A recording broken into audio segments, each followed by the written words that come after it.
A gente já estava falando nos bastidores aqui, né? Bom dia. Dos impactos positivos, negativos. Para tudo na vida tem isso, né? Exatamente, Lados positivos, lados negativos. A gente veio um crescimento em Santa Catarina de cerca de 350 mil pessoas vindo para cá de outros estados. É um cenário bem questionável em relação ao cenário atual, já que os dados do censo são de 2022, nós já estamos em 2025, ou seja, 3 anos à frente, esse número pode ser muito maior. E claro que, se a gente falar da questão geográfica, o volume dessas pessoas vem de diversas regiões do Brasil. Norte, Nordeste, também do Sudeste. Até porque os 2 estados do Sudeste, São Paulo e Rio de Janeiro, foram os que mais perderam gama populacional. Muitas dessas pessoas voltaram para os seus estados de origem ou vieram para o Sul, em especial Santa Catarina, em busca de qualidade de vida, segurança, também posicionamento profissional, já que a gente vende muito bem o nosso estado catarinense, só que a gente tem que ter uma outra preocupação, além de vender tudo o que nós temos de melhor aqui, inclusive na produtividade econômica, financeira e profissional, nós temos que nos preocuparmos com planejamento de futuro, para que hoje esse território de sonhos não se torne um território de pesadelos, como aconteceu em São Paulo, que década de 80, 90, muitas dessas pessoas iam para lá em busca de oportunidades e encontraram lá dificuldade financeira, problemas sociais, fome, desemprego e pobreza extrema. Então, talvez esse momento seja de reflexão para Santa Catarina viabilizar um projeto de futuro, não de governo, e sim de Estado, e não falamos de um governo deste momento, dos que já passaram e dos que virão. Ou seja, precisa ser feita essa análise.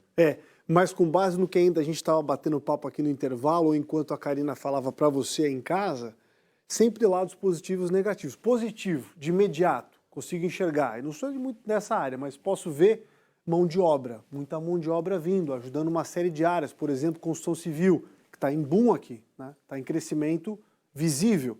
Lados talvez negativos, você citou um deles, São Paulo viu isso lá atrás, com mudanças muito efetivas, inclusive no comportamento político. Você acredita que aqui isso pode acontecer nesse sentido do longo prazo, PC?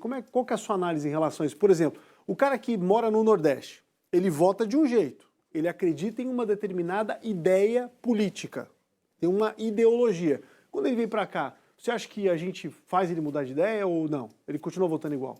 Talvez a gente não faça ele mudar de ideia. O que pode fazer ele mudar de ideia é a convivência cultural com o estado que ele vem, então, a residir depois de um certo período.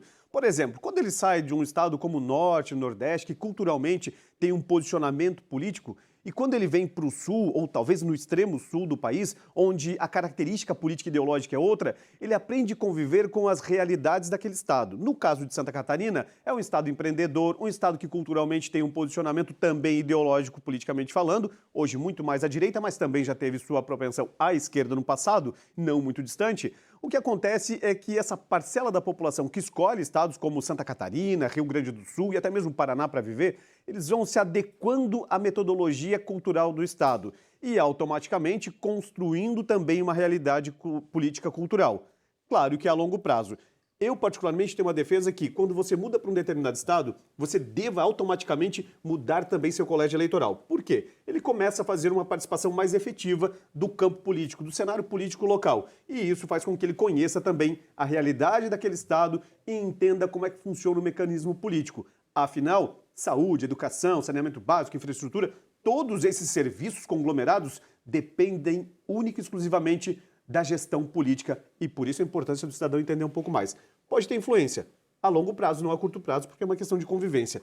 Às vezes, quando a gente entra em determinados grupos, eu não deveria, mas eu vou usar um exemplo prático. Quando a gente se converte a uma determinada religião, automaticamente a gente começa a aprender um pouco daquela denominação.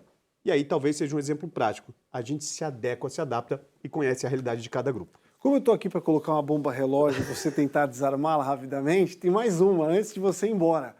Pô, hoje é data para o presidente sancionar ou vetar a história do aumento dos deputados. E aí, você acha que passa, não passa? Acho que é difícil o presidente se posicionar dessa forma. Você acha que o Lula vai vetar? Eu acredito que sim, pelo simples fato de que o peso é muito grande em assumir a responsabilidade de aumentar o número de cadeiras diante das críticas que surgiram, principalmente nas últimas semanas. O presidente Lula, se for inteligente, eu particularmente vetaria. E eu acho que ele vai nessa entoada também, já que ele sinalizar positivamente com o aumento de cadeiras, com problemas com o Congresso de relacionamento e também com críticas contundentes da população em relação a esse aumento, ele estaria então assinando aí um cheque em branco para a população criticar ainda mais a gestão dele. Transferindo para o Congresso Nacional a decisão final, já que se ele vetar, volta para o Congresso Nacional, ele troca a responsabilidade então com o Congresso e aí os deputados e senadores vão viabilizar esse projeto, que não vai morrer, infelizmente já está consolidado, e ele tira esse peso das costas dele. Inteligentemente, seria uma decisão de vetar. Entendi. É tipo aquela brincadeira, batata quente, ele vai passar a batata. Vamos deixar que queime na mão do colega e melhor a dele do que a minha. E assim finaliza o processo, então, das cadeiras. Paulo César, com a gente ao vivo aqui no Balanço Geral. Obrigado, PC. Valeu, ótima semana. Valeu, igualmente.